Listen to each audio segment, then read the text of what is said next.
మనమంతా లేచి నిలబడి పాట సంఖ్య 198 పాడుకుంటాం. అందరు లేచి నిలబడి పాట సంఖ్య 198, కొత్త వాటిలో, పాత వాటిలో 196, ఇంకా పాతవైతే 765.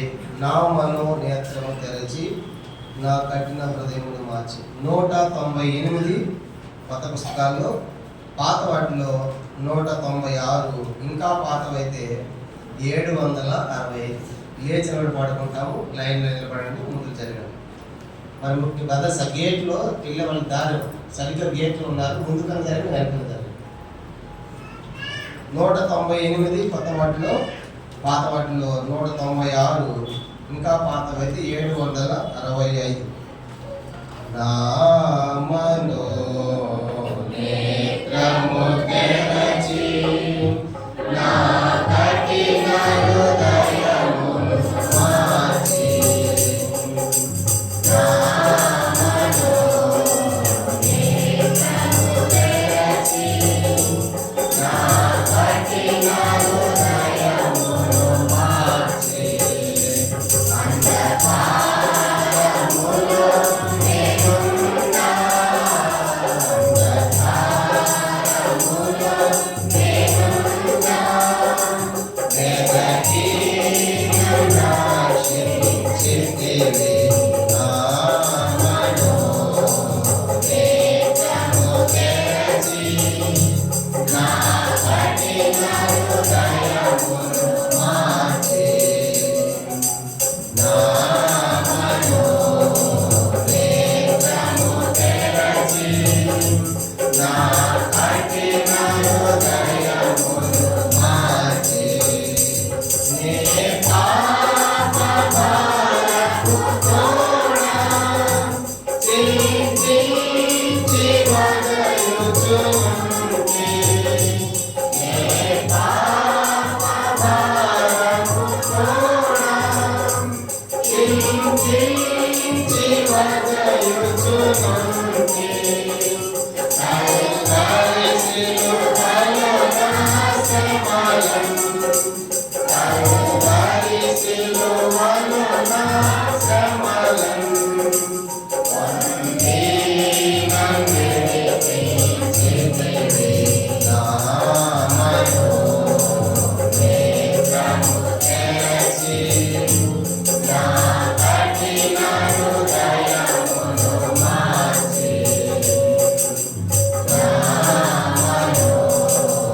మనోనేత్రము తెరచి నా కఠిన హృదయమును మార్చి వేరైతి లోకము నుండి నీ స్వరమును విని నీవు చేరా.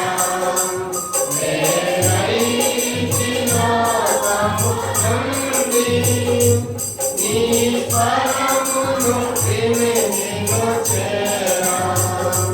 రాగముని కోల్పోయినను, రాగముని కోల్పోయినను, నీ స్వరమే నా సాధ్యమయ. నా మనోనేత్రము తెరచి నా కఠిన హృదయమును మార్చి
కూర్చోండి. ప్రభు యొక్క బాధలో పాల్గొనబోతున్న దేవుని వాక్యం నుంచి కొన్ని వాక్య భాగాలు మనం చదువుకుంటాం. అపోస్తలుడైన పౌలు గలతీయులకు రాసిన పత్రిక 2వ అధ్యాయం. అపోస్తలుడైన పౌలు గలతీయులకు రాసిన పత్రిక 2వ అధ్యాయము. అందరం కలిసి 20వ వచనాన్ని చదువుకుంటాం. అపోస్తలుడైన పౌలు గలతీయులకు రాసిన పత్రిక 2వ అధ్యాయము 20వ వచనం అందరం కలిసి చదవండి. నేను క్రీస్తుతో కూడా సిద్ధమైనాను, ఎప్పుడూ జీవించుకోవడానికి కాదు, క్రీస్తే నాలో జీవించుతున్నాడు. నేను ఇప్పుడు శరీరమంతా జీవించిన జీవితం నన్ను ప్రేమించి నా పరిమితంగా అప్పగించుకున్నాను. దేవుని కుమారుని విశ్వాసంగా జీవించుతున్నాను. పౌలు స్టేట్మెంట్, నేను క్రీస్తుతో కూడా సిలువ వేయబడి ఉన్నాను. మరొక వాక్యము అపోస్తలుడైన పౌలు కొరింథీయులకు రాసిన మొదటి పత్రిక 11వ అధ్యాయం. మొదటి కొరింథీ పత్రిక 11వ అధ్యాయం మొదటి వచనం కూడా అందరం కలిసి మనం చదువుకుంటాము. అపోస్తలుడైన పౌలు కొరింథీయులకు రాసిన మొదటి పత్రిక 11వ అధ్యాయం మొదటి వచనం అందరం కలిసి చదవండి. నేను క్రీస్తుని పోలి నడుచుకున్న ప్రకారము మీరు నన్ను పోలి నడుచుకున్నది. ప్రార్థన. పరలోకమందున్న మా తండ్రి, పరిశుద్ధ దేవా, మీ స్తోత్రాలు చెల్లించుకుంటున్నాం. అప్పుడు పౌలు వలె నేను కూడా లోకంలో ప్రధాన పాపిగా ఉంటుండగా పర్యాచరణ ఆచారాలను మతములోనూ ఉంటుండగా మీరు నన్ను జ్ఞాపకం చేసుకున్నారు. మత బంధకాల నుంచి నన్ను విడిపించారు తండ్రి. ఒకప్పుడు నేను దూషించిన వాడు దానికి అభ్యంతరంగా ఆటంకంగా లోకంలో తండ్రి పడి చెడి నీతి నరకానికి నాశనానికి సమీపస్తుందని మీరు జ్ఞాపకం చేసుకున్నారు. అపోస్తలుడైన పౌలును ఏది మీరు దర్శించారు ఆ రీతిగా ప్రభా, మరి నేను నీ యొక్క వాక్యం దర్శించి నాకు ఇచ్చిన పాప క్షమాపణ రక్షణ భాగ్యాన్ని బట్టి కూడా మీకు స్తోత్రాలు చెల్లించుకుంటున్నాను. దోషకుడను హింసకుడను హానికడైన నన్ను ప్రభా మరి క్షమించారు, మన్నించారు. అంత మాత్రమే కాదు, నీ పరిచర్యకు నమ్మకమైనగా ఎంచినందుకై మీకు కృతజ్ఞతాస్తుతులు చెల్లించుచున్నాను. తన గతమంతటిని క్షమించిన దేవుడిగా ఉన్నందుకై మీకు స్తోత్రాలు. నిలిచిన గొప్ప సంతోషాన్ని బట్టి ఆనందాన్ని బట్టి కూడా మీకు తన కృతజ్ఞతాస్తుతులు చెల్లించుకుంటున్నాం. వ్యక్తిగతంగా కుటుంబంగా సమాజంగా మీరు చేసి వస్తున్న ప్రతి వేల ఉపకారాలకే మీకు స్తోత్రాలు. తనలో మీ త్వరలో మధ్యకాసం రాబోతుండగా నేను కూడా మిమ్మల్ని కలుసుకుంటాను అనే గొప్ప నిరీక్షణ కూడా ఈ లోకం మీద దయచేసినందుకై మీకు స్తోత్రాలు. తిరిగి ప్రభా ఈ సమయంలో చదవబడ్డ వాక్య భాగాలు మరి అపోస్తలుడైన పౌలు గారు సిలువ దర్శనం పొందిన తర్వాత తనలో సిలువ కార్యం జరిగింది. అందుకే నేను క్రీస్తుతో కూడా సిలువ వేయబడి ఉన్నాను. అందుకే ఆయన చెప్పగలిగాడు, నేను క్రీస్తుని పోలి ఆ సిలువను పోలి నడుచుకుంటున్నాను, కానీ మీరు కూడా నన్ను పోలి నడుచుకోండి అని సెలవిచ్చినటువంటి మాటలు కూడా దీవెనకరంగా చేయాలి. నిజంగా పౌలు గారు సిలువ ద్వారా ఎలా పూర్తిగా తను మార్పు చెంది మీ యొక్క స్వరూపంలోనికి తను రాగలుగుతుంటున్నాడు అనే సత్యాలు కూడా గత వారం కూడా మేము కొన్ని విషయాలు చూసాం తండ్రి. పౌలు గారు ఆ వెలుగు అధికమయ్యే కొలది తన జీవితం ఎంతగా తగ్గించుకున్నాడు, ఎంతగా దీనుడైపోయాడు, వెలిగిపోయాడు, నలిగిపోయాడు అనేకమైన సత్యాలు మీరు మాకు నేర్పిస్తున్నారు. అందుకే మీ స్తోత్రాలు. మేము కూడా శిలువను చూసినప్పుడు అలా తగ్గించుకుని జీవించినట్లుగా మాకు కృప దయచేయమని వాక్య భాగాలు దీవించి మా అందరితో మీరే మాట్లాడి మహిమ పొందమని యేసు ప్రభు నామమున ప్రార్థించి వేడుచున్నాము తండ్రి. ఆమేన్. ఇవాళ మనం 2 స్టేట్మెంట్లు చదువుకున్నాము. పౌలు గారు ఇచ్చిన మొదటి స్టేట్మెంట్, నేను క్రీస్తుతో కూడా సిలువ వేయబడి ఉన్నాను. అదే పౌలు గారు చెప్పాడు 11వ మొదటి వచనంలో, నేను క్రీస్తును పోలి నడుచుకొని చిన్న ప్రకారం అనగా సిలువను పోలి నడుచుకుంటున్నాను, మీరు నన్ను పోలి నడుచుకోండి. గత వారం కూడా అనేక విషయాలు మనం చూసాం.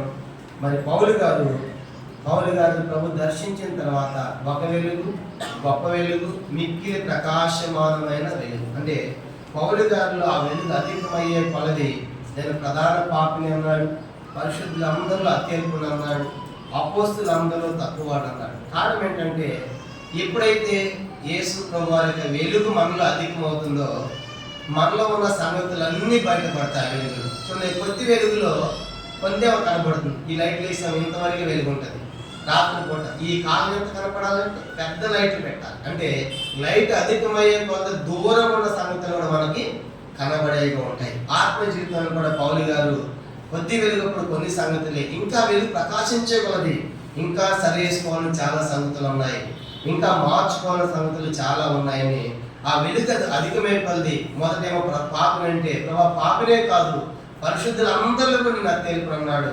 ఇంకా అధికమైన కొలది అసలు నేను అపోస్తులనే కానన్నాడు. ఎలా సాధ్యమైందంటే ఆ వెలుగు పౌలు గారు అధికమైంది. కానీ ఈనాడు మనం చీకటి సంబంధాలుగా ఉంటే మనం సర్చ్ చేసుకోవాలి. చీకట్లో మనకి ఏమీ కనపడం కాబట్టి ఆ ప్రభు వారికి వెలుగు దినదినము కూడా అధికమయ్యే కొలది మన సంగతులన్నీ కనపడతాయి వెలుగులో. కానీ అందుకే నీ ముఖ కాంతిలో మా రహస్య పాపములు కనబడుచున్నామంట. కాబట్టి కనబడినప్పుడు మనం సరి చేసుకుంటూ వచ్చి కొలది మనం ఎంతో దీర్ఘంగా చేపడతాం. అదే పౌలు గారు ఇప్పుడు సిలువేయబడిన పౌలు గారు ఏమంటాడంటే, మీరు నన్ను పోలి నడుచుకోనటి అని చెప్పాడు. మరి పౌలుని పోలి నడుచుకున్నాడా అన్నప్పుడు పౌలుని పోలి చాలా మంది నడుచుకున్నారు. పౌలు గారికి పెద్ద టీమే ఉంది. బర్నబా, జాన్ మార్కు, కనుక ఎపఫ్రా, ఇలా చూసినామంటే తిమోతి, ఇలాగా పెద్ద టీం ద్వారా పౌలు స్వార్థ సేవ చేశాడు. పౌలు గారు ఎంత టీం ఎలా సాధ్యమైందంటే వీళ్ళందరూ పౌలు గారి జీవితానికి క్షుణ్ణంగా చూశారు. వాళ్ళు ముఖ్యంగా తిమోతి, కానీ దాన్ని పోలి నడుచుకున్నాను కానీ వెంటనే పౌలు గారితో అందరూ వచ్చేయలేదు. పౌలు గారి జీవితాన్ని క్షుణ్ణంగా చూసిన తిమోతి వెంబడించాడు. తిమోతికి రాసిన 2వ తిమోతి పత్రిక పౌలుని పోలి నడుచుకున్నటువంటి జాబితాలో తిమోతిని మనం చూస్తాం. మరి తిమోతి గారు ఎట్లా పౌలు గారిని వెంబడించాడు? అంత ఒట్టొట్టుగా వెంబడించలేదు. పౌలు గారి జీవితం అంతా కూడా ఆయన చదివాడు. స్టడీ చేసిన తర్వాత ఇలాంటి వ్యక్తిలాగా నేను కూడా ఉండాలి అని అతను మారినట్టుగా మనం చూస్తాం. 2వ తిమోతి పత్రిక 3వ అధ్యాయము అందరం కలిసి మనము 10, 11 వచనాలు 13, 12 కూడా 2వ తిమోతి పత్రిక 3వ అధ్యాయము 10 నుంచి 12 వచనాలు అందరం కలిసి చదువుదాం. 2వ తిమోతి పత్రిక 3వ అధ్యాయం 10 నుంచి 12 చదవండి. అయితే నీవు నా బోధను, నా ప్రవర్తనను, నా ఉద్దేశము, నా విశ్వాసము, నా దీర్ఘశాంతము, నా ప్రేమను, నా ఓర్పును, అంత్యోకయ, ఈకోనియ, క్రిస్తోని పట్టణంలో నాకు కలిగినట్టి హింసలను, ఉపద్రవములను తెలుసుకున్న వాడమై నన్ను వెంబడించింది. అటు హింసను సహించుకుని కానీ వాటన్నిటిలోని ప్రభు నన్ను తప్పించెను. క్రీస్తు యేసునందు సత్పతితో బతుకుదేశించే వారందరూ హింస పొందుదురు. గమనించమంటే చాలండి. గమనించమంటే పౌలు గారిని తిమోతి వెంబడించాడంట. చూడండి, 11లో నీవు నన్ను వెంబడించితివి. ఎప్పుడు వెంబడించాడు? సహజంగా మనుషుని ఎప్పుడు వెంబడిస్తారు చెప్పండి? ఒక మనిషి వెంబడించాలంటే మరొక మనిషిని, ఆ వ్యక్తికి అందమన్నా ఉండాలి, డబ్బన్నా ఉండాలి, ఐశ్వర్యమని ఉండాలి, గొప్పతనమని ఉండాలి, పేరు ప్రఖ్యాతి, ఇలా ఏమైనా ఆధిక్యతలు ఉంటే అందరూ వాళ్ళు వెంబడిస్తారు కదా. జనరల్గా మనమంతా అట్లాంటి వాళ్ళమే కనుక అవన్నీ ఉన్న వాళ్ళు వెంబడిస్తాం. ఆయన ఉండాలి. స్కూల్లో కూడా చూడండి, ఎవడు ఫస్ట్ క్లాస్ చదువుతాడో వాడుతూ ఉంటారు కనుక వాళ్ళకి అవ్వలేదు. అంటే లోకంలో మన స్వార్థముతో లోకంలో ఆశించి మనుషులకు బాగా ఉంటే మనకు నచ్చితే అవన్నీ కావాలని వెంబడిస్తాం. అంటే ఐశ్వర్యం ఉంటే, డబ్బు ఉంటే, అధికారం ఉంటే, ఇవన్నీ కలిగినప్పుడు ఆ వ్యక్తితో ఉండాలి అని మనం ఆ వ్యక్తి అనుసరిస్తాం.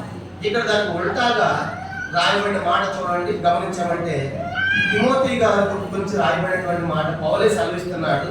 ఎలాంటి పరిస్థితి గమనించాడు? పౌలు గారి డబ్బు ఉందని, అధికారం ఉందని, ఐశ్వర్యం ఉందని కాదు. పౌలు గారి ఎలా ఉందంటే చూడండి 10వ వచనం, దాదాపు 9 సంగతులు చెప్పాడు పౌలు గారు. తిమోతి వెంబడించడానికి కనీసం పౌలు గారు 10 సంగతులు ఆ తిమోతి అబ్జర్వ్ చేశాడు, గమనించాడు, ఆతతి గమనించాడు. ఏం చూశాడు? మొట్టమొదట నా బోధ, పౌలు గారి బోధన చూశాడు. రెండోది పౌలు గారి యొక్క ప్రవర్తన చూశాడు. మూడోది పౌలు గారి యొక్క ఏ ఉద్దేశం చేస్తున్నాడు, ఉద్దేశాన్ని చూశాడు. నాలుగవది పౌలు గారి విశ్వాసాన్ని చూశాడు. ఐదవది పౌలు గారి దీర్ఘశాంతాన్ని చూశాడు. ఆరోది పౌలు గారి ప్రేమను చూశాడు. ఆరోది పౌలు గారి యొక్క ఓర్పును చూశాడు. పౌలు గారి యొక్క హింసను చూశాడు. ఎక్కడ? అంత్యోక్యలో, ఈకోనియ, లుస్త్రాలో ఎన్నో హింసలు పొందాడు, హింసను చూశాడు. 8. 9వది పౌలు యొక్క ఉపద్రవాలు చూశాడు. ఇవన్నీ చూసిన తర్వాత ఎవరైనా సరే హింసల్లో, ఉపద్రవాల్లో ఎవరైనా ఒక వ్యక్తిని వెంబడిస్తారా? ఇప్పుడు ఆలోచించండి. పౌలు గారి హింసలు ఉన్నాయి, ఉపద్రవాలు ఉన్నాయి, కష్టాలు ఉన్నాయి, రాళ్లతో కొట్టేది ఉంది. ఇలాంటిది పౌలు గారికి కనపడుతుంది. కనుక పౌలు గారి జరిగే సంగతులు తిమోతి గారి కుటుంబానికి బాగా తెలుసు. అపోస్తలుల కార్యం 16వ అధ్యాయం, అపోస్తలుల కార్యములు 16వ అధ్యాయము. ఇవన్నీ తెలిసి కూడా తిమోతిని వాళ్ళు పంపిస్తున్నారు. తిమోతి కూడా వెళ్తున్నాడంటే ఊహించండి. 2వ తిమోతి, అపోస్తలుల కార్యములు 16వ అధ్యాయం, అపోస్తలుల కార్యములు 16వ అధ్యాయము మొదటి 2 వచనాలు, మనము మొదటి 3 వచనాలు. అపోస్తలుల కార్యములు 16వ అధ్యాయము మొదటి 3 వచనాలు. పౌలు దెర్బేకును లుస్త్రకు వచ్చాను. అక్కడ తిమోతి ఒక శిష్యుడు, అతను విశ్వసించిన ఒక యూదురాలి కుమారుడు. అతని తండ్రి గ్రీసు దేశస్థుడు.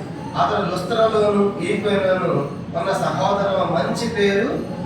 3వ వచనం అందరూ చదవండి. 3. అతను తనతో కూడా బయలుదేరి రావాలని పౌలు కోరి అతని తండ్రి గ్రీసు దేశస్థుడని ఆ ప్రదేశం ఏదో తెలుసుకొని ఉంది. కనుక వాటిని బట్టి అతను తీసుకుని సున్నతి చేయింది. 3వ వచనంలో తనతో కూడా బయలుదేరి రావాలని పౌలు కోరుకుంటున్నాడు. తిమోతి నువ్వు నాతో రావాలి అంటున్నాడు. ఎక్కడ? పౌలు దెర్బేకు, లుస్త్రకు వచ్చాడు. దీనికంటే ముందు ఎక్కడికి వెళ్ళాడు ఆయన? అంత్యోక్యలో 13వ అధ్యాయం చూసినప్పుడు అపోస్తలుల గారి 13వ అధ్యాయంలో అంత్యోక్య వచ్చాడు. అంత్యోక్యలో ఏం జరిగింది? పౌలు గారికి 50 వచనం 13:50, అపోస్తలుల కార్యములు 13:50, 49 నుంచి ప్రభువాక్యము ఆ ప్రదేశం అంతటిని వ్యాపించాను. దాని యూదులు భక్తి మర్యాదల స్థిరను ఆ పట్టణ ప్రముఖులను రేపి పౌలును బర్నబాకును హింస కలుగజేసి వారు తమ ప్రాంతం వెళ్ళగొట్టారు. ఇప్పుడు అంత్యోక్య పట్టణంలో పౌలు గారికి ఏం కలిగిందంట? హింస కలిగింది. అది అంత్యోక్య పట్టణం. నెక్స్ట్ ఈకోనియాకి వచ్చారు. ఈకోని 14వ అధ్యాయము. ఈకోనియాకి వచ్చిన తర్వాత కూడా ఏం జరిగింది? 19వ వచనం, 19, 14, 19. అంత్యోక్య నుండి ఈకోనియ నుండి యూదులు వచ్చి జనసమూహం తమ పక్షముగా చేసుకుని పౌలు మీద రాళ్లు దువ్వి చనిపోయిందని అనుకుని పట్టణ వెలుపలికి ఈడ్చారు. అంత్యోక్యలో హింస కలుగు చేశారు. ఇప్పుడు ఈకోనియ పట్టణానికి వచ్చే పౌలు అది విడిచిపెట్టి ఆడికి వచ్చినప్పుడు అంత్యోక్య వాళ్ళు కూడా వచ్చి ఈకోనియ వాళ్ళతో జాయిన్ అయ్యి పౌలు గారు ఏం చేశారంట? రాళ్ళు చంపేందుకు పౌలు గారు నేర్చి పక్కనేసి వెళ్ళిపోయారు. ఇది ఈకోనియలో జరిగింది. నెక్స్ట్ ఇప్పుడు పౌలు గారు లుస్త్రకు వెళ్ళాడు. 16వ అధ్యాయము మనం చదువుకున్నాం కదా. మొదటి వచనం, పౌలు దెర్బేకును లుస్త్రకును వచ్చాను మనం చూస్తాం. ఇప్పుడు ప్రశ్న ఏంటంటే, ఇప్పుడు ఈ యొక్క లుస్త్రలో దెర్బేలో లుస్త్రలో తిమోతి ఉంటాడు. తిమోతి ఉన్న తర్వాత ఇప్పుడు పైన జరిగిన సంగతులన్నీ తిమోతి గారికి అన్ని తెలుసా తెలియదా? తెలుసు కదా. పౌలు గారికి కొట్టిన సంగతులు, ఏడ్చిన సంగతులు అన్నీ తెలుసు. కానీ ఇప్పుడు అంత్యోక్యలు, నెక్స్ట్ ఈకోనియలో ఇవన్నీ జరిగిన సంగతులన్నీ కూడా వీళ్ళకి బాగా తెలుసు, తిమోతి గారి ఫ్యామిలీ. ఇప్పుడు తిమోతి గారు ఆ కుటుంబం దగ్గరకు వచ్చి మీ అబ్బాయిని సేవకు పంపించాలి నాతో అన్నాడు. మనమైతే ఏం చేస్తాం చెప్పండి? అప్పుడే దెబ్బతిన్నాడు పౌలు గారు. అవన్నీ జరిగాయి. ఇప్పుడు పౌలు గారితో పోతే తిమోతి గారు కూడా ఏం పడతాయి? దెబ్బలు పడితే రాళ్ళు పడతాయి. తల్లిదండ్రులుగా మనమైతే ఏం చేస్తాం? పంపించమంటే మీ అబ్బాయిని సేవకు పంపించాలి అన్నాం అనుకోండి, నాతో పాటు పరిచర్యకి భలే ఉన్నారు పౌలు గారు, మీరంటే దెబ్బలు తింటారు, బాగుండి పంపిస్తాం అని తల్లిగా తండ్రిగా మనమైతే పంపం. రెండవది, ఇప్పుడు తిమోతి కూడా వెళ్ళాలంటే తిమోతి గారికి కూడా ఏముండాలి చెప్పండి? ధైర్యం ఉండాలి. ఆయన కూడా తెలిసి సంగతి అదే. ఇప్పుడు అదే తిమోతి పత్రిక రాసి ఏమన్నాడు? ఇవన్నీ తెలిసి కూడా నీవు నన్ను వెంబడి. ఏమని తెలిసి? అంత్యోక్యలో, ఈకోనిలో, లుస్త్రలో నన్ను కొట్టిన సంగతులు తెలిసి కూడా తిమోతి నువ్వు నన్ను ఏం చేసావు? వెంబడించే ఉంటాడు. అంటే మరి తిమోతి వట్టి ఎక్కడ వెంబడించగలిగాడు అని అంటే ఇన్ని సంగతులు పౌలు గారు చూశారు. కానీ ఇప్పుడు ప్రశ్న ఏంటంటే పౌలు గారి యొక్క జీవితంలో ఎంత క్షుణ్ణంగా తిమోతి చదవకపోతే అన్ని సమస్యలు ఉన్నా, అన్ని కష్టాలు ఉన్నా, అన్ని ఇబ్బందులు ఉన్నప్పుడు కూడా ఎలా వెంబడించగలిగి ఎలా సాధ్యమైందంటే పౌలు గారి యొక్క మాదిరి మనం చూస్తాం. ఆయన బోధ, ఆయన ప్రవర్తన, ఆయన ఉద్దేశం, ఆయన ప్రేమ, ఆయన విశ్వాసం, ఆయన ఓర్పు, ఆయన దీర్ఘశాంతము, ఆయన ముందు పడుతున్న శ్రమలు, కష్టాలు, హింసలు ఇవన్నీ కూడా దగ్గరగా ఉండి చూసిన తర్వాత తిమోతి గారు అనుకున్నాడు, నేను కూడా వీళ్ళకి ఇలాంటి వాడితోనే వెళ్ళాలి, ఇలాంటి వాడితోనే సేవ చేయాలని చెప్పేసి తిమోతి కూడా మరి పౌలు గారితో జాయిన్ అయిపోయి ఎన్నో ప్రాంతాల్లో సేవలు తిరిగారు. అంటే పౌలు గారు అనేకులకు మాదిరిగా జీవించారు. కాబట్టి ఆయన చెప్పడమే కాదు, ఆయన ఒకప్పుడు ఎలా జీవించాడో మనం చూసాం ఆరాధనలో. అలాంటి వ్యక్తి పూర్తిగా మారిపోయాడు. పౌలు గారిని ఎవరు చూసినప్పుడు కూడా నేను పౌలు గారిలో ఉండాలని ఎందుకు అనుకుంటున్నారు అంటే పౌలు గారు ఎట్లా జీవించాడు? మొదటి కొరింథీ పత్రిక 9వ అధ్యాయం. మొదటి కొరింథీ పత్రిక 9వ అధ్యాయము మనం గమనించామంటే పౌలు గారి యొక్క జీవితం మొదటి కొరింథీ పత్రిక 9వ అధ్యాయము 19వ వచనం. మొదటి కొరింథీ పత్రిక 9:19 అందరం చదవండి. 9:19. నేను అందరి విషయం స్వతంత్ర ఎవరో ఎక్కువ మందిని సంపాదించుకున్నట్టుకై అందరికీ నన్ను నేనే దాసునిగా చేసుకుంటుంది. పౌలు గారు అవసరమైతే నేను దాసులు అయిపోతాను. ఆ వ్యక్తి మార్పు కొరకు, ఆ వ్యక్తి రక్షణ కొరకు నేను దాసులు అవడానికి సిద్ధపడతాను అంటాడు. తర్వాత రోమపత్రికలో ఏమన్నాడు? నా దేహ సంబంధం నా సహోదరుల కొరకు నేను వేరుండా కోరి శాపగ్రస్తులు కూడా అవుతాను. ఇశ్రాయేలు రక్షణ పొందాలంటే ఇశ్రాయేలు రక్షణ కోసం నేను శాపగ్రస్తులైనా పర్వాలేదు, ఇతరుల వాళ్ళ రక్షణ కొరకు నేను దాసులైపోయినా పర్వాలేదు. కానీ పౌలు గారి ఉద్దేశం ఇంకేమన్నాడు? మొదటి కొరింథీ పత్రిక 9వ అధ్యాయము 22వ వచనం. మొదటి కొరింథీ 9:22. బలహీనులను సంపాదించుకున్నటకు బలహీనుడైంది, ఏ విధము చేతనైనను కొందరిని రక్షించుకోవాలని అందరికీ అన్ని విధముల వంటి వాడదైతిని. అమర్చండి, అందరికీ అన్ని విధముల వంటి వాడే, ఎవరిని పోగొట్టుకునే. కాబట్టి యూదుల్లాగా ఉంటారు. పై వచనం చూడండి, 20వ వచనం. యూదులను సంపాదించుకుంటే యూదుల్లాగా ఉంటాను. చూసారండి, పౌలు గారి ఉద్దేశం ఏంటంటే ఎవరిని పోగొట్టుకోవడం పౌలు గారికి ఇష్టం లేదు. ఆయన నేను దాసు అయిపోయినా పర్వాలేదు, వాళ్ళ రక్షణ కోసం నేను దాసు అయిపోతాను, వాళ్ళ రక్షణ కోసం నేను శాపగ్రస్తులు అయిపోతాను. కానీ చూసారా, కనుక ఎంత తెగింపు పౌలు గారిలో ఉన్న కారణం ఏంటంటే పౌలు గారిలో ఆ వెలుగు అనేది అధికమై పౌలు గారు పరిపూర్ణతలకు వెళ్ళాడు కాబట్టి అలా చేయగలుగుతున్నాడు. అందుకే నన్ను పోలి నడవండి మాట సవాలుతో కూడిన మాట. మనం ఎవరు చెప్పలేము, నాలాగా ఉండండి నేను చెప్పలేను. కాబట్టి కారణం ఏంటంటే మనలో ఎన్నో లోటుపాట్లు, ఎన్నో తప్పిదాలు, ఎన్నో పొరపాట్లు మనలో ఉంటాయి. పౌలు గారిలో ఉన్నప్పటికీ కూడా పౌలు ఎలా చెప్పగలిగాడంటే ఆయన సిలువను చూస్తున్నాడు, క్రీస్తుని పోలు నడుస్తున్నాడు, ఆ వెలుగు అధికమైపోతే అన్ని సరి చేసుకుంటా ఉన్నాడు, అందరూ సంపాదించుకుంటా అనుకుంటున్నాడు. వీటన్నిటి ఉద్దేశం ఏంటి? పౌలు గారు ఎందుకు తగ్గించుకోవాలి? పౌలు గారు ఎందుకు దాసులు అయిపోవాలి అంటే ఎందుకంటే మొదటి కొరింథీ పత్రిక 9వ అధ్యాయం చూడండి 12వ వచనం. మొదటి కొరింథీ 9:12. ఇతరులకు మీ పైని ఈ అధికారములు పాలు కలిగిన మాకు ఎక్కువ కలదు కదా. తర్వాత మేము ఈ అధికారం వినియోగించుకోలేదు. తర్వాత అందరూ చూద్దాము. క్రీస్తు సువార్తకు ఏ అభ్యంతరమైన కలగజేయకుండాకై అన్నిటినీ సహించుతున్నారు. అది ఉద్దేశం పౌలు గారు. క్రీస్తు సువార్త జరగాలి, అనేకులు రక్షణ పొందాలి. కాబట్టి దానికోసము నేను దాసులు అయిపోతాను, దానికోసము నేను శాపగ్రస్తులు అయిపోతాను, దానికోసము యూదుల్లాగా ఉంటాను, దానికోసము అందరికీ అన్ని విధాలుగా ఉంటాను. కనుక కారణం ఏంటంటే అందరి దేవుని కోసము నేను సంపాదించాలి అన్నది పౌలు గారి ఉద్దేశం మనం చూస్తాం. కానీ పౌలు గారు ఒకప్పుడు ఎలా మతములో పోరాడాడో ఇప్పుడు మతములోంచి వచ్చిన తర్వాత క్రీస్తు కోసము పోరాడే వ్యక్తిగా మనం చూస్తాం. క్రీస్తు కోసం తను ఎంతగా తగ్గించుకున్నాడంటే చివరికి అంటాడు కదా, వాళ్ళు ఏడుస్తారు ఎరుషలేము పోవద్దు, పౌలు గారు ప్రమాదం ఉందంటే మీరెందుకు ఏడుస్తారు ఎరుషలేము పోవద్దని? నేను చనిపోవడానికి కూడా సిద్ధంగా ఉన్నాను. చూశారు కాబట్టి ఒకప్పుడు చంపిన వాడు ఇప్పుడు చనిపోవడానికి కూడా తెగింపు కలిగిన వాడు అని ఎలా సాధ్యమే అంటే పౌలు గారి జీవితంలో ఒక 7 సంగతులు మీకు జ్ఞాపకం చేయాలని కోరుతున్నాను.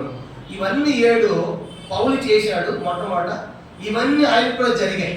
అంటే పౌలు గారు పూర్తిగా మారాడని చెప్పడానికి ఒక 7 సంగతులు మీకు జ్ఞాపకం చేస్తాను. 7 సంగతుల ద్వారా పౌలు గారు పూర్తిగా మార్పు చెందాడు, పూర్తిగా ప్రభు యొక్క స్వరూపంగా రాగలుగుతున్నాడనే విషయాలు మనం చూద్దాం. మొదటి సంగతి చూడండి. మొదటిది అపోస్తలుల కార్యములు 8వ అధ్యాయం. అపోస్తలుల కార్యములు 8వ అధ్యాయము తొందరగా మనం చూసుకుందాం. అపోస్తలుల కార్యములు 8వ అధ్యాయము 3వ వచనం.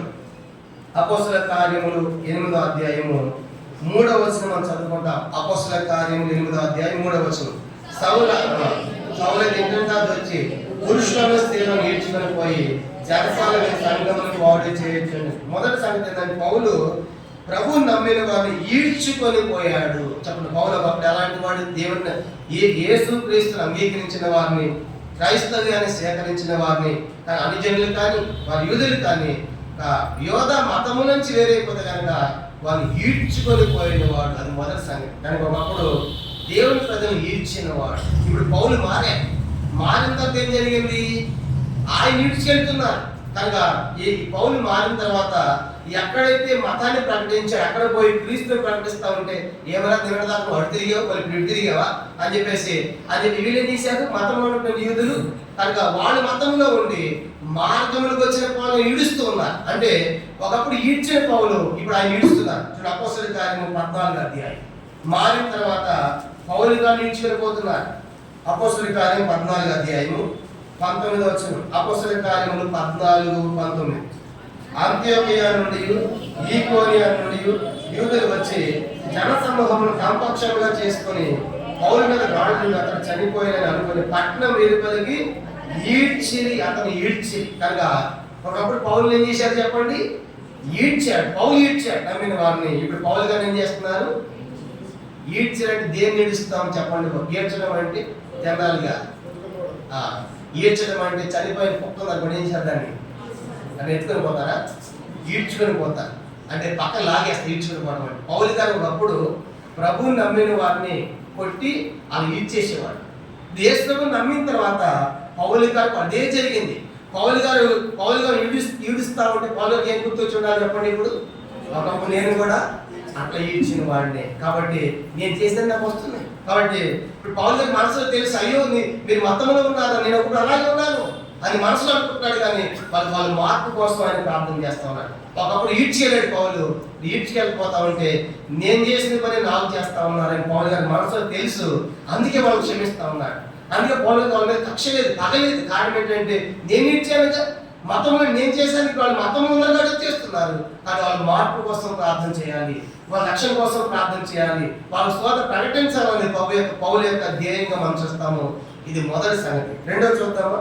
అపోస్తలుల కార్యం 7వ అధ్యాయం. తర్వాత చూద్దాం అపోస్తలుల కార్యం 7వ అధ్యాయం. రెండవదిగా పౌలు గారు మారక ముందు చేసిన రెండవ పని. అపోస్తలుల కార్యములు 7వ అధ్యాయము మనం చూసామంటే 58, 59 వచనాలు. అపోస్తలుల కార్యములు 7వ అధ్యాయము 58, 59 చదువుదాం. పట్టణపు వెలుపలికి అతన్ని వెళ్ళగొట్టి రాళ్ళు రువ్వి చంపిరి. సాక్షులు సౌలును ఒక యవనుని పాదం మీద తమ వస్త్రములను పెట్టిరి. ప్రభుని గురించి మొరపెట్టుచు, యేసు ప్రభువా నా ఆత్మ చేర్చుకునమని తనను పలుకుచుండగా వారు అతని రాళ్లతో కొట్టిరి. 60 కూడా. అతను మోకాడు, ప్రభువా వారి మీద ఈ పాపం మోపమని గొప్ప శబ్దముతో పలికెను. ఈ మాట పలి నిద్రించాను. సౌలు అతని చావులకు సమ్మతించాను. స్టెఫను గారిని రాళ్ళతో కొడుతున్నప్పుడు సౌలు గారు అక్కడే ఉన్నాడు. అప్పుడు సౌలు గారు మంచి యవనస్తుడు. ఏమన్నాడు దాని గురించి? అక్కడ ఒక సౌలు అన్న ఒక యవనుని, అంటే మంచి యవనంలో ఉన్నాడు, యంగ్ మ్యాన్ గా ఉన్నాడు పౌలు గారు. ఒక మంచి యవనస్తుడే ఉన్నప్పుడు స్టెఫను గారిని కొడతా ఉంటే, ఆ రాళ్ళతో కొడతా ఉంటే పౌలు గారు చేశాడు, అతను చావులకు కొట్టండి రాళ్ళతో అన్నాడు పౌలు గారు. అట్లా కొట్టించాడు, రాళ్ళతో కొట్టించాడు. అంటే అతను అంగీకరించాడు, అగ్రి అయ్యాడు. ఇది మారక ముందు ప్రభువుని నమ్మిన వారు రాళ్లతో కొట్టాడు పౌలు గారు. ఇప్పుడు మారిన తర్వాత పౌలు గారిని రాళ్లతో కొడుతున్నారు. చూడండి, అపోస్తలుల కార్యములు 14వ అధ్యాయం. అపోస్తలుల కార్యం 14వ అధ్యాయము 9వ వచనం. అపోస్తలుల కార్యములు 14 అధ్యాయము 9వ వచనం. అపోస్తలుల కార్యములు 14:19 చదవండి. ఆద్యమైన యూదులు వచ్చి జనసమూహం తమపక్షంగా చేసుకుని పౌలు మీద రాళ్ళు రువి అతను చనిపోయిన అనుకుని పట్టణం వెలుపలికి. ఇప్పుడు పౌలు మీద రాళ్ళు రువ్వారు. ఒకప్పుడు పౌలు ఎట్లాంటి వాడు? రాళ్ళు రువ్వించిన వాడు, అంగీకరించిన వాడు, రాళ్ళతో కొట్టించిన వాడు చెప్పనగాని దేవుని బిడ్డలను కనుక ఆ సువార్త ప్రకటించే వారిని రాళ్ళతో కొట్టించాడు. ఇప్పుడు పౌలు గారు సువార్తకి వెళితే ఆయన ఏం చేస్తున్నారు చెప్పండి? రాళ్ళతో కొట్టింది ఎవరు? ఇప్పుడు పౌలు గారిని యూదులే, వాళ్ళు వీళ్ళు మతంలో ఉన్నారు కదా. కానీ ఇప్పుడు రాళ్ళు పడతా ఉంటే పౌలు గారి మీద ఆయనకి ఏం గుర్తించిందో తప్పనిసరిగా ఒకప్పుడు స్టెఫనీ గారిని కూడా దగ్గరుండి అలాగే కొట్టించారు. అంటే ఇవన్నీ పౌలు గారు క్లాష్ అవుతా ఉన్నాయి. కాబట్టి అందుకే పౌలు గారికి యూదంటే కక్ష లేదు, పగ లేదు, అసూయ లేదు. ఎందుకంటే నేను ఒకటి అలా చేశాక కానీ ఇప్పుడు వాళ్ళు చూస్తారు అంటే వాళ్ళు మారాలనేది పౌలు యొక్క ఉద్దేశం మనం చూస్తాం. అందుకే కొరింథీ పత్రిక రాసినప్పుడు ఈ మాట చెప్తాడు, ఒకసారి నేను రాళ్ళతో కొట్టబడింది. కొరింథీ పత్రిక 2 కొరింథీ పత్రిక 11వ అధ్యాయం. ఈ సంగతి అక్కడ రాస్తా ఉంటాడు కొరింథీ సంఘానికి. కొరింథీయులారా, నేను ఎలాంటి సేవ చేశాను? రాళ్ళతో కొట్టబడ్డాను. 2 కొరింథీ పత్రిక 11వ అధ్యాయం. 2 కొరింథీ పత్రిక 11వ అధ్యాయము 25వ వచనం. 2 కొరింథీ పత్రిక 11వ అధ్యాయము 25. ముమ్మారు బెత్తములతో పట్టబడింది, ఒకసారి రాళ్లతో. ఎక్కడ కొట్టబడి? రాళ్లతో. లుస్త్రలో చూసారు. ఎక్కడంటే అంత్యోక ఈడుకునే ప్రజలు అందరూ వచ్చి లుస్త్ర వచ్చింది. అది ఏం చేశారంటే వాళ్ళు రాళ్లతో కొట్టారు. 14వ అధ్యాయం అదే చెప్తాడు ఇక్కడ రాసు పత్రిక, నేను రాళ్లతో కొట్టబడ్డాను. అది 2వ సంగతి. పౌలు గారు ఒకప్పుడు ఈడ్చుకొని పోతే మారిన తర్వాత పౌలు ఈడ్చుకొని పోయారు. ఇప్పుడు పౌలు గారు రాళ్లతో కొడితే పౌలు గారిని కూడా సేమ్ కనుక అలాగే రాళ్లతో కొట్టబడ్డాడు. కొట్టబడి చనిపోయి ఈడ్చుకుని బయటేసి లాగేసి వెళ్ళిపోయారు. 2వ సంగతి. 3వది అపోస్తలుల కార్యం 22. 3వది పౌలు మారక ముందు చేసిన పని ఏంటి?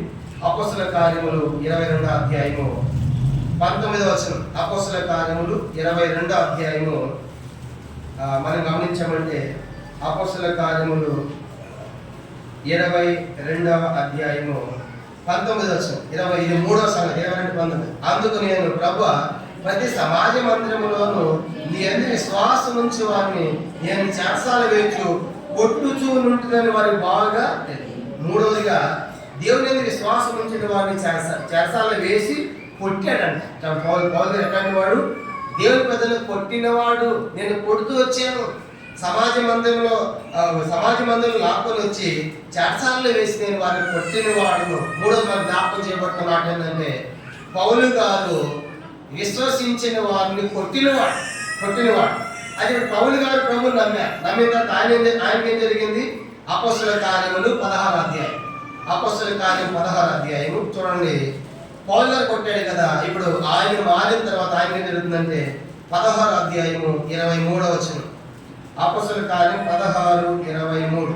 వారు చాలా దెబ్బలు కొట్టి వారిని చెరసాలలో భద్రంగా చెరసాల వేసి భద్రంగా కనిపెట్టవల్ల చెరసాల నాయకునికి వారు చాలా దెబ్బలు కొట్టి. కానీ పౌలు గారు కొట్టాడు ఒకప్పుడు సువార్త ప్రకటించినందుకు. ఇప్పుడు సువార్త ప్రకటిస్తే పౌలు గారిని కొడుతున్నారు. అంటే ఇవన్నీ పౌలు గారి జీవితం మనకి ఏం నేర్పిస్తాయి? ఆయన పూర్తిగా పౌలు గారి మార్పు చెందాడు. సిలువ కార్యం పౌలు జరుగుతుంది కాబట్టి, ఇవన్నీ జరుగుతున్నాయి కాబట్టి పౌలు గారు ఆ సిలువల పోలు నడుచుకున్నాడు కాబట్టి మనకు కూడా చెప్పగలుగుతున్నాడు, మీరు నన్ను పోలు నడుచుకున్నారు. అందుకే అదే 2 కొరింథీ 11:25 చెప్పాడు, నేను పట్టబడ్డాను అంటాడు. 2 కొరింథీ పత్రిక దెబ్బలతో బెత్తములతో కొట్టారు. ఎక్కడ కొట్టారు? చెరసాలలోనే. అదే మాట 2 కొరింథీ పత్రిక 11వ అధ్యాయం 25 చెప్పాడు కదా, ముమ్మారు దెబ్బలతో ముమ్మారు బెత్తములతో కొట్టబడ్డాను. బెత్తం ఎక్కడ కొట్టారు? చెరసాలు కొట్టారు. కాబట్టి అదే పత్రిక రాస్తూ చెప్తారు కొరింథీ. కానీ ఇప్పుడు 3 సంగతులు చూసాం. పౌలు గారు ఒకప్పుడు ఈడ్చుకొని పోయిన వారు ఇప్పుడు మారిన తర్వాత పౌలు గారు ఈడ్చుకొని పోయారు. 2 పౌలు గారు మారక ముందు రాళ్ళతో కొట్టించాడు, మారిన తర్వాత పౌలు గారిని కూడా రాళ్ళతో కొట్టాడు. 3 పౌలు గారు మారక ముందు కొట్టినవాడు, దేవుని ప్రజలను కొట్టినవాడు, ఇప్పుడు మారిన తర్వాత పౌలు గారిని కూడా కొట్టిన పౌలు గారిని పట్టబడి మనం చూస్తాం. 4 చూద్దాము. గలతీ పత్రిక 1వ అధ్యాయం 4వదిగా పౌలు ఎట్లాంటి వాడు? గలతీ పత్రిక 1వ అధ్యాయము 13వ వచనం. గలతీలకు రాసిన పత్రిక 1వ అధ్యాయము 13వ వచనము మనం చూద్దాం. గలతీ 1:13. పూర్వం ముందు యోధ మతస్థులైనప్పుడు నేను దేవుని సంఘం అపరితమ హింసించి నా ఇక్కడ చెప్పాల్సిన విషయం 4 సంగతి దేవుని సంఘాన్ని హింసించిన వాడు పౌలు ఎలాంటి హింసకుడు. అదే మనం చదువుకున్నాం తిమోతి పత్రిక 1 తిమోతి 1:13 కూడా పూర్వం నేను దోషకుడను హానికరుడను హింసకుడు అన్నాడు. అంటే 4వదిగా పౌలు గారు యేసు ప్రభువుని నమ్మిన సంఘాన్ని దేవుని బిడ్డలను ఆయన హింసించిన వాడు. హింసించడం అంటే ఎన్ని రకాల చిత్రవదలు చేసిన మనకు తెలియదు, ఎంతగా బాధ పెట్టాడు తెలియదు. అలాగా హింసించిన హింసను గురి చేశాడు పౌలు గారు. ఇప్పుడు పౌలు గారు మారాడు సిలువ మారిన తర్వాత ఆయనకి కలిగిందంట, ఆయన హింసిస్తూ ఉన్నారు. అపోస్తలుల కార్యం 13వ అధ్యాయం, అపోస్తలుల కార్యములు 13వ అధ్యాయం చూడండి. మారిన తర్వాత పౌలు గారు సువార్త ప్రకటిస్తూ ఉంటే సేమ్ ఆయన ఎట్లా హింసించాడో అలాంటి హింసలే కలుగుతున్నాయి పౌలు గారికి యూదుల ద్వారా. అపోస్తలుల కార్యం 13వ అధ్యాయము 50వ వచనం 49-50 కలిసి ఉన్నాయి, మనం చదువుకుంటాం. ప్రభు వాక్యం ఆ ప్రదేశం అంతటా వ్యాపించని కానీ యూదులు భక్తి మర్యాదలు గల స్త్రీలను ఆ పట్టణ ప్రముఖులు రేపి పౌలునకును బర్నబాకుని హింస కలిగేశారు. కానీ పౌలు గారు అట్లా హింసించిన వాడు ఇప్పుడు పౌలు గారికి కూడా సేమ్ అదే జరుగుతూ ఉంది. కనుక ఈయన కూడా హింసలు గురి చేస్తూ ఉన్నారు మతంలో ఉన్నటువంటి యూదులు. కాబట్టి ఇప్పుడు ఇవన్నీ చూస్తున్నప్పుడు పౌలు గారి యొక్క ఆత్మీయ పరిపక్వత ఎంత గొప్పదిగా ఉందంటే, ఒకప్పుడు నేను చేశాను ఇప్పుడు వాళ్ళు తెలియక చేస్తూ ఉన్నారు. అందుకే వాళ్ళ మధ్యకి వెళ్ళి వాళ్ళ రక్షణ కోసం ఎంతగా పోరాడతారంటే, వాళ్ళ కోసం ఎంతగా ప్రార్థన చేస్తారంటే పౌలు గారు వాళ్ళందరి మార్పు వరకు నేను దాసునైనా పర్వాలేదు, నేను శాపోసైనా పర్వాలేదు, వాళ్ళు మారాలి, ఇశ్రాయేలు మారాలి, వాళ్ళ రక్షణ పొందాలి, వాళ్ళ దేవుడు తెలుసుకోవాలి, వాళ్ళ యొక్క మనతో వెలిగించబడాలని పౌలు యొక్క తాపత్రయం తప్పనిగా మనం చూస్తాం. కాబట్టి కారణం ఏంటంటే ఇవన్నీ అనిపించాడు పౌలు గారు. ఇప్పుడు అవన్నీ జరుగుతున్నాయి ఆయనకి. ఇది 4వ సంగతిగా మనం చూద్దాం. 5వ సంగతి చూద్దాము. 5వది పౌలు తీసి 5వ పని ఏంటి? అపోస్తలుల కార్యములు 8వ అధ్యాయం, అపోస్తలుల కార్యములు 8వ అధ్యాయము 3వ వచనం. అపోస్తలుల కార్యములు 8వ అధ్యాయము 3వ వచనం 8:3 చూడండి. సౌలైతే ఇంటింటా వచ్చి పురుషులను ఈడ్చుకొని పోయి చెరసాల సంఘమును పాడు చేయొచ్చు. ఇక 5వ సంగతి జ్ఞాపకం చేసిందంటే ఇంటింటా వచ్చి అంటే ఏ ఇంటిని విడిచిపెట్టలేదు. ఇంటి ఎవరైనా ఇష్టం నమ్మినవాడు ఇంట్లో క్రీస్తుని ఎవరు స్వీకరించారని ప్రతి ఇంటికి వెళ్ళి ఇంటింటా వచ్చాడు. ఇంటింటి వచ్చాడు వాళ్ళ పరమేశ్వరుడు అవసరం లేదు, ఈయన లోపలికి వెళ్ళిపోవటం. కనుక వెళ్ళిపోయి ఇక్కడ ఎవరు నమ్మిన వాళ్ళు ఎవరని చెప్పేసి వాళ్ళని తీసుకెళ్ళటం, అరెస్ట్ చేయటం, లాక్కుని పోవడం, ఇంటికి వెళ్ళిపోవడం, కొట్టడం చేస్తాలేదు. ఇది పౌలు గారి యొక్క పని. కానీ ఇంటింటా వచ్చాడంటే ఏ ఇంటిని విడిచిపెట్టలే పౌలు గారు. ప్రభుని నమ్మిన వాళ్ళు ఏ ఇంట్లో ఉంటే ఆ ఇంటి వారిని లాక్కుని వచ్చాడు, ఇంటింటా వచ్చి బాధ పెట్టాడు. ఇప్పుడు మారిన తర్వాత ఆయన ఏం చేశాడంట? ప్రతి ఇంటికి వెళ్తాడు. దేనికోసం? ఇప్పుడు చెప్పండి, దేనికోసం? సువార్త చెప్పాలని. అపోస్తలుల కార్యములు చూడండి 20వ అధ్యాయం. ఏ ఇళ్ళకైతే లాక్ వచ్చాడో ఇప్పుడు ఆ ప్రతి ఇంటికి వెళ్తున్నాడు. అపోస్తలుల కార్యములు 20వ అధ్యాయము 20వ వచనం. అపోస్తలుల కార్యములు 20వ అధ్యాయము 20వ వచనం చదువుదాం అందరం కలిసి. 20 చదవండి. మరియు ప్రయోజనకరమైన ఏది దాచుకొనగా బహిరంగముగాను ఇంటెంటను మీకు తెలియజేయచ్చు బోధించుచు దేవుని మారు మనసు పొంది మన ప్రభువును యేసుక్రీస్తుని విశ్వాసం ఉంచవాలని యూదులకును గ్రీకులకు ఎలాగో సాక్ష్యం ఇచ్చుచుంటున్నావు. ఇదంతా మీకు కాబట్టి నేను ప్రయోజనకరమైన ఉంది, అది ఏది దాచుకోలేదు, బహిరంగంగా చెప్పాను. బహిరంగంగా అంటే పబ్లిక్ గా చెప్తున్నాడు.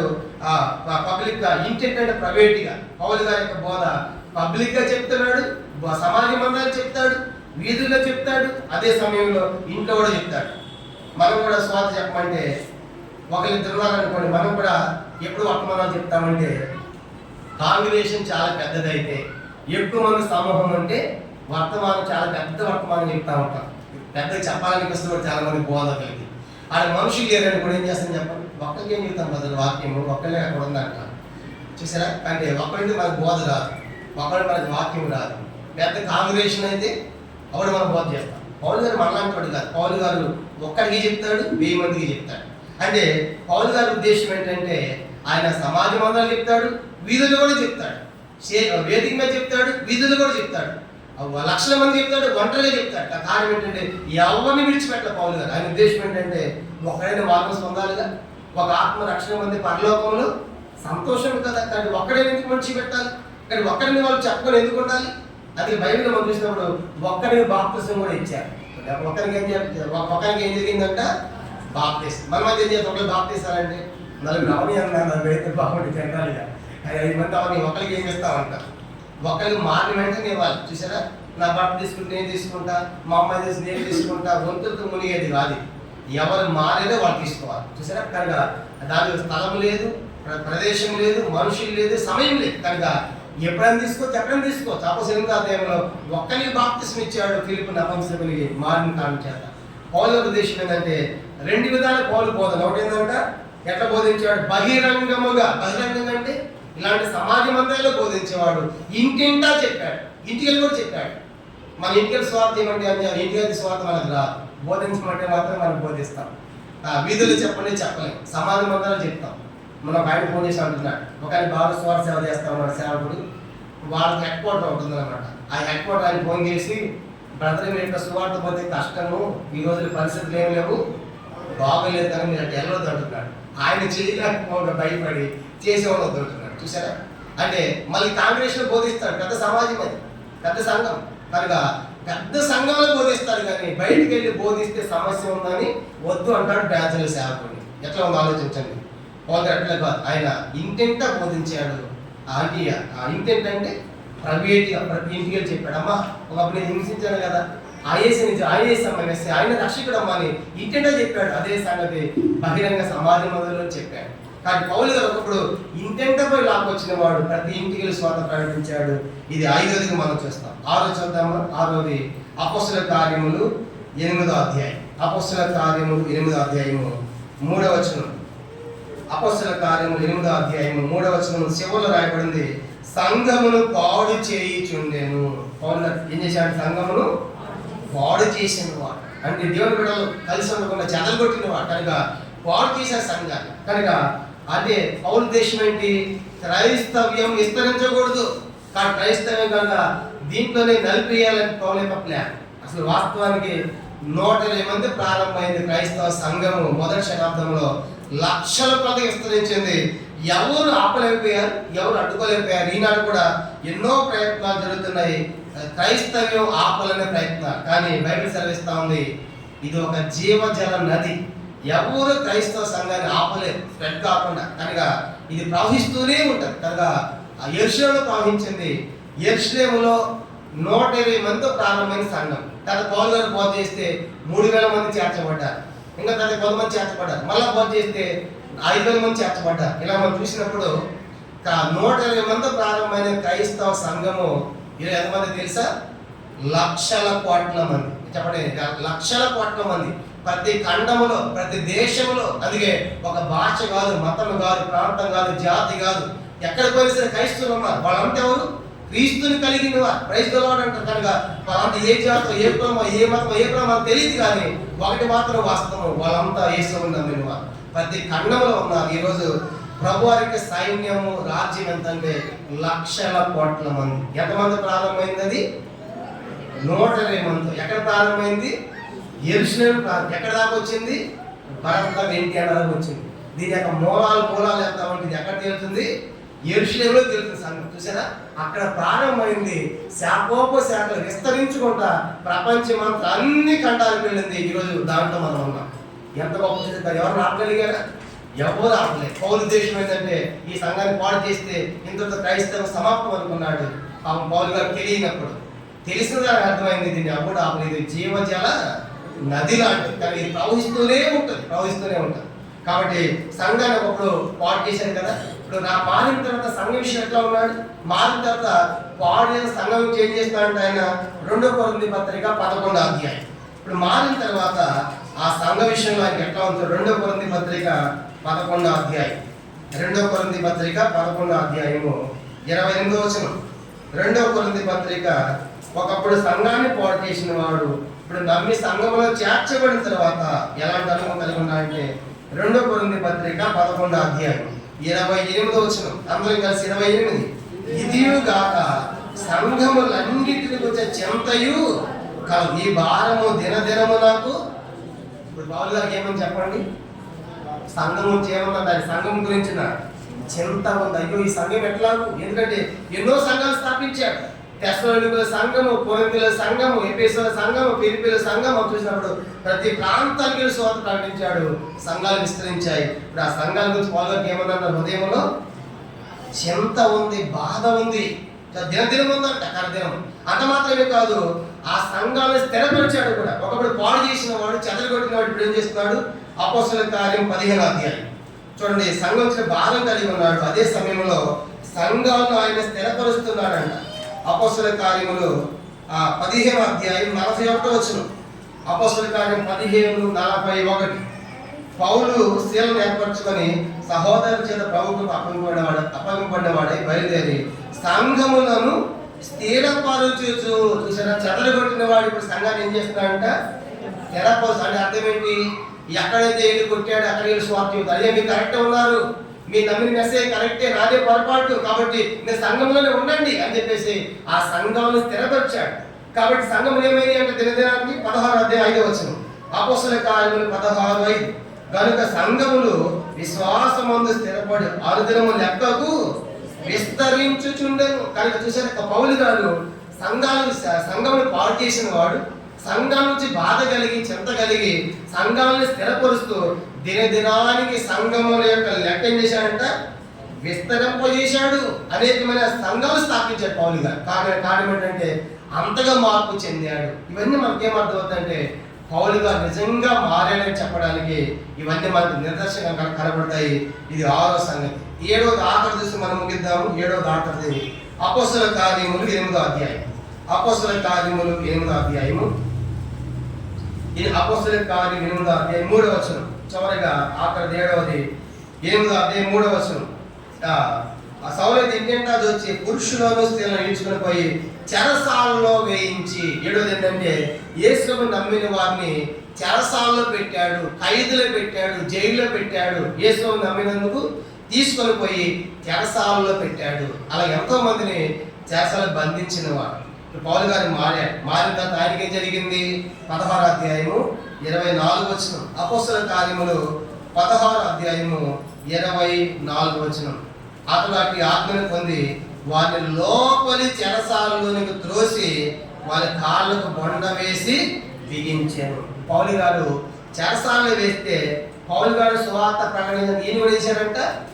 ఈయన్ని కూడా చెరసాలలో పెట్టారు. ఆ చెరసాల లోపలి చెరసాలకి వెళ్ళారు. ఒకటి చెరసాలు పెట్టడం కాదు, కాళ్ళకి చేతికి ఏమేశారంటే వాళ్ళ కాళ్ళకి వారి కాళ్ళకు బొండ వేసి బిగించాను. బొండ వేయటం అంటే 2 చెక్కలు ఉంటాయి. ఆ 2 చెక్కల మధ్యలో కాలు పెట్టి పైన కింద బోర్డుతో ఫిట్ చేస్తారు. అటు ఇటు కదలటానికి కూడా అవదన్నమాట.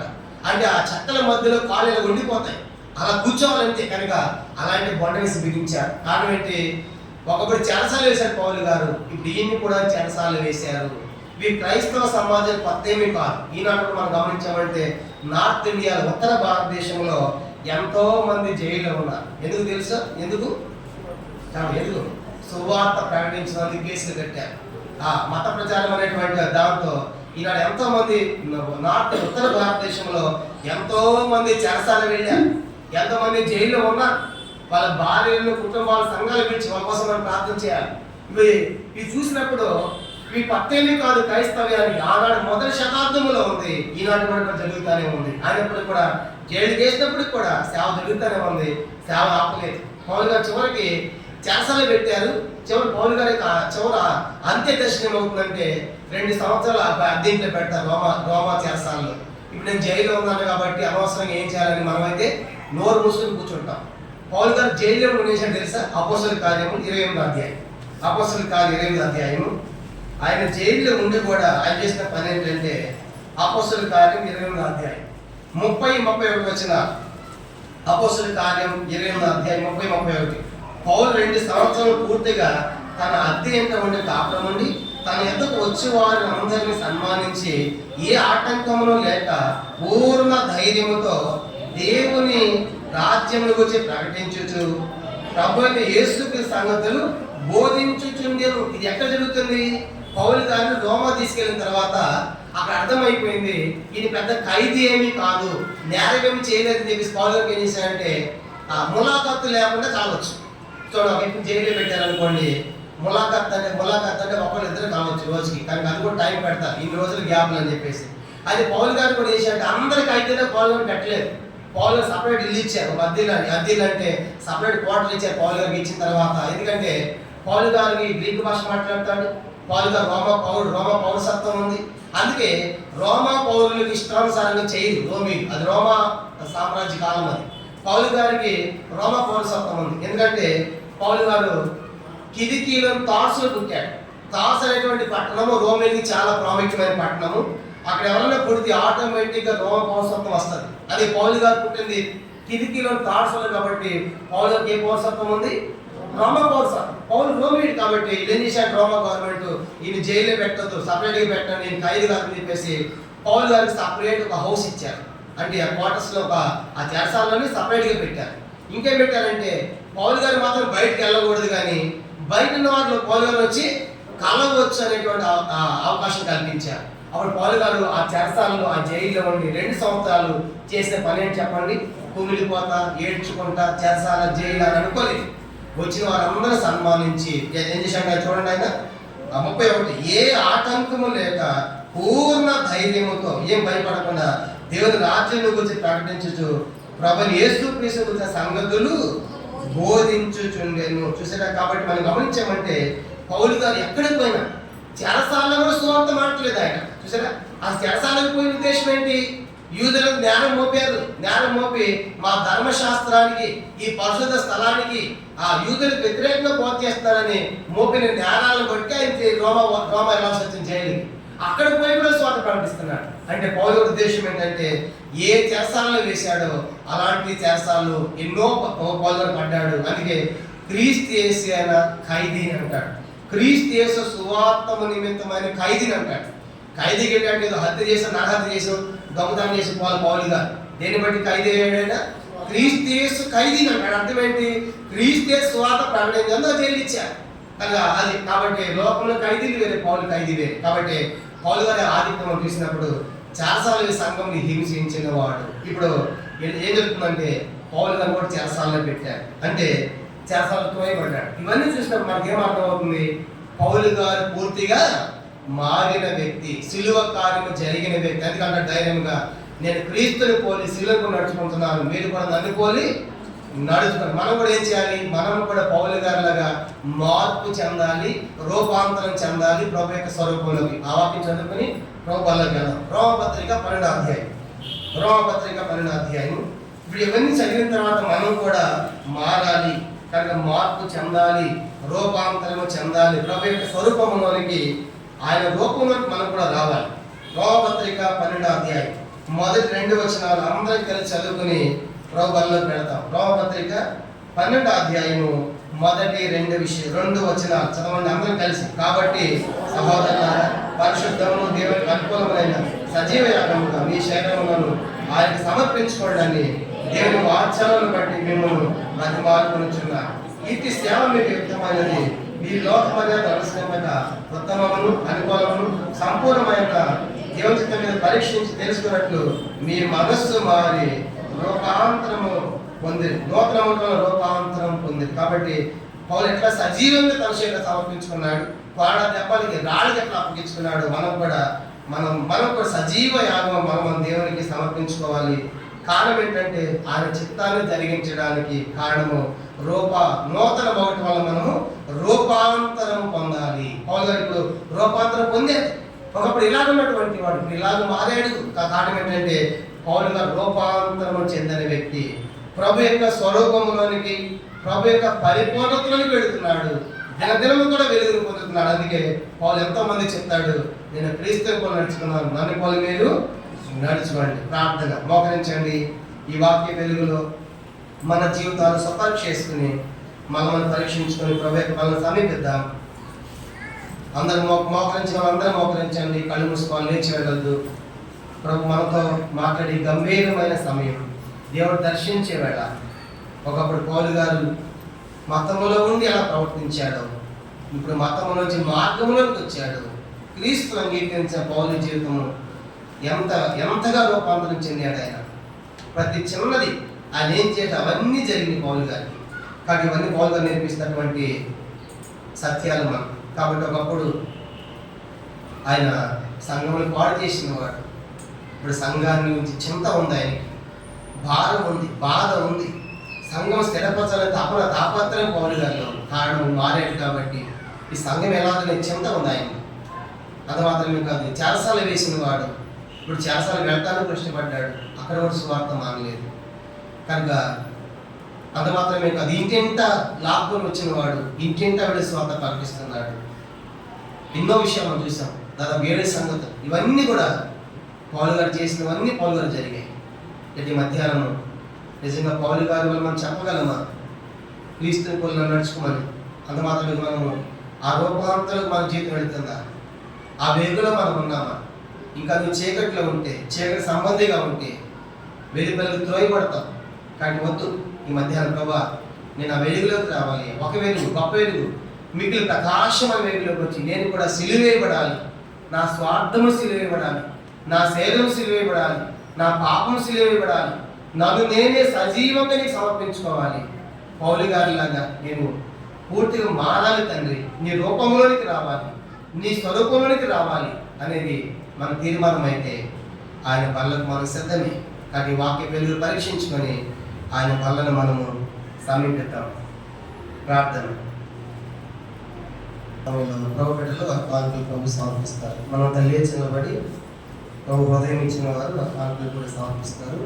ఒక పాట మనం పాడుతుండగా కానుకలు సమర్పించుకుంటాము. నీ సాక్ష్యము ఏది, నీ పరివర్తన ఏది అనే పాట మనం పాడుకుంటాము. 624 కొత్త వాటిలో పాట సంఖ్య 624, కొత్త పుస్తకాల్లో 624, పాత వాటిలో 611, కొత్త వాటిలో 624, పాత వాటిలో 611. ఇంకా పాతవైతే 783. 624, 611, ఇంకా పాతవైతే 783. నీ సాక్ష్యము ఏది, నీ పరివర్తన ఏది, నీ సాక్ష్యము ఏది, నీ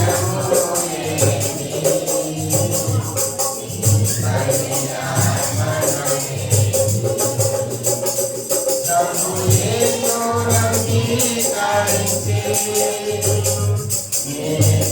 ఏది.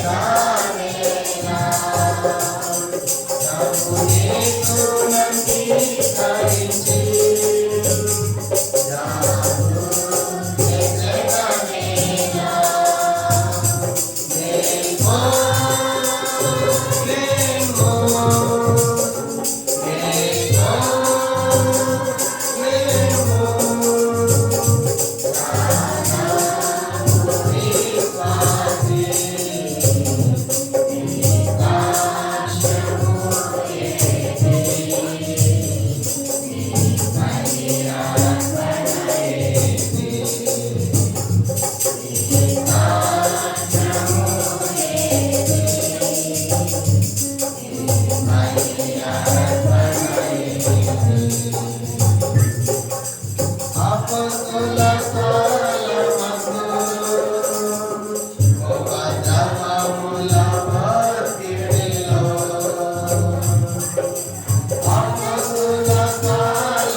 గమనించండి.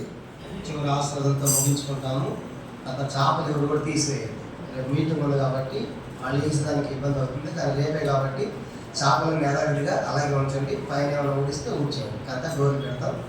బుధవారం యథావిధిగా మనకి సంఘ ప్రార్థన 7 గంటలకు ఉంటుంది. బుధవారం రేపు సాయంకాలం ప్రత్యేకమైన మరి కృతజ్ఞత కూడుకుంది. శాలెం జన్మదినము వాళ్ళు మిగతావన్నీ కూడా తలంచుకొని మరి సంఘానికి కృతజ్ఞత ఏర్పాటు చేశారు. కాబట్టి రేపు సాయంకాలం 7 గంటలకి అందరికి కూడా ఇక్కడ ప్రేమ మీద కూడా ఉంటుంది. 7 గంటలకు ప్రారంభిస్తాము.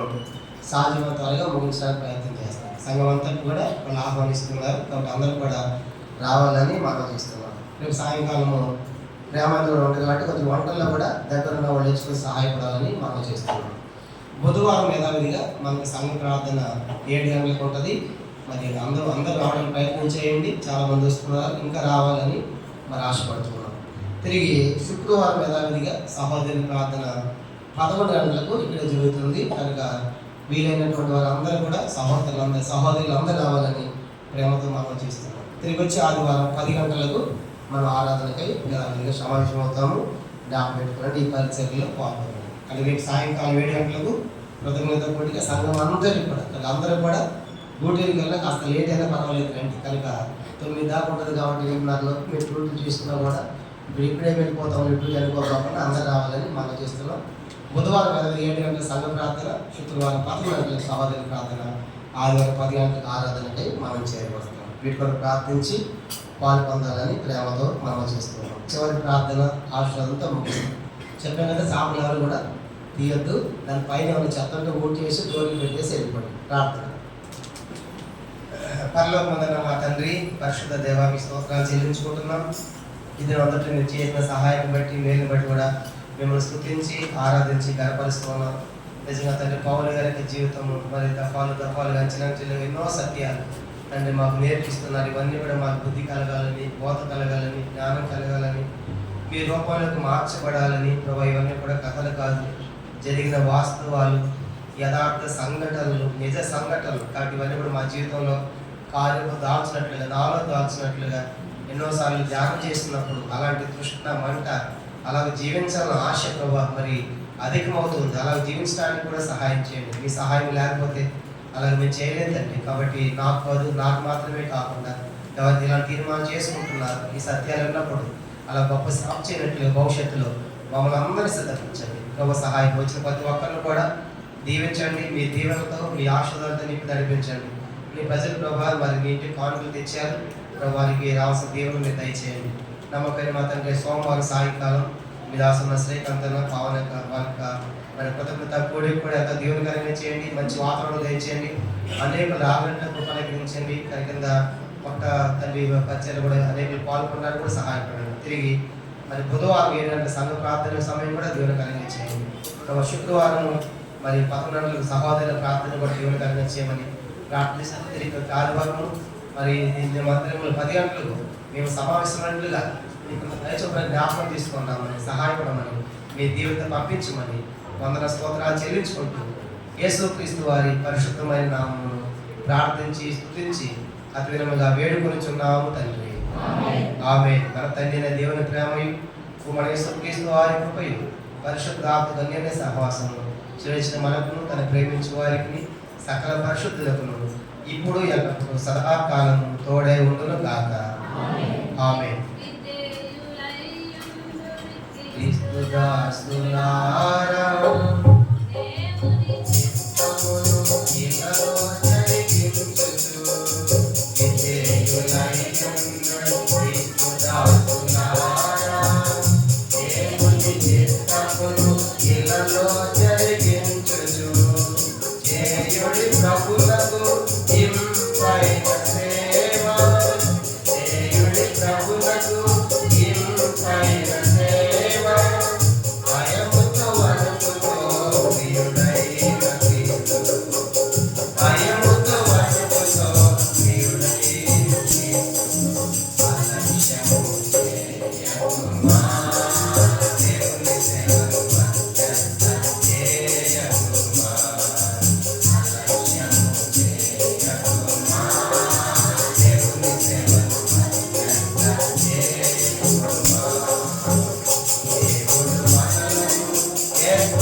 అందరికీ